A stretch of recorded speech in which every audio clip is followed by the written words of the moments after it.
So it looks like there is a really big leak that just came out about iOS 19, and this kind of makes me feel a little bit uneasy of what's going to end up probably happening within iOS 19, specifically for older iPhones. Now, we did see within iOS 18, one of the biggest updates and pretty much one of the biggest changes that we saw within 18 was Apple Intelligence. We saw that basically Apple is going to be giving us these cool, AI features within our iPhones, and that's a really cool thing. I love seeing that for the most part. But the issue that we're kind of having here is that if you are going to go through and basically get, any sort of iPhone, if you're not getting an iPhone 15 Pro or above, you're probably not going to be getting Apple Intelligence, which is probably going to be making a lot of people feel a little bit left out, in my personal opinion. Now, with that being said, the big thing going on here is that within iOS 19, it looks to me that there's going to be a massive continuation of Apple really focusing in on these AI features and, giving us, the new iPhone owners, giving us really cool features and really cool improvements.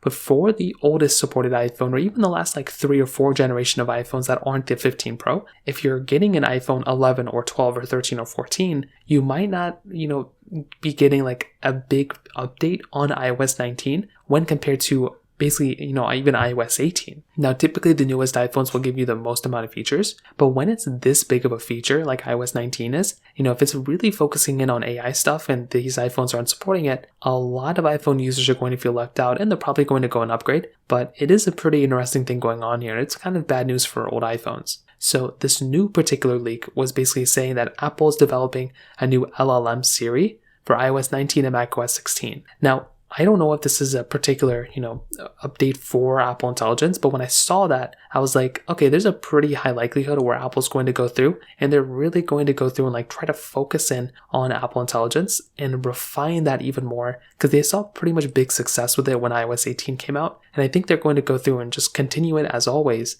But that is a very big thing to keep in mind here as well. Because if you're going to go through and if you're planning on getting an iPhone 12 or an iPhone 13, and let's say you have an iPhone 10R right now, I still think it's a really big upgrade going to those phones, but you might be missing out on some other features here and there if you're not buying something like an iPhone 15 Pro or an iPhone 16. So it looks to me that Apple's really going to double down on, making sure that these older iPhones that didn't get Apple Intelligence feel left out, so then they feel kind of forced to upgrade in a way. So I'd love to hear your thoughts about this. Let me know in the comment section below. Hit the like button, that would mean so much, but definitely hit that subscribe button. More importantly than everything else, I love every single one of you guys. Hopefully I'll catch you guys in the next video. Peace out till then.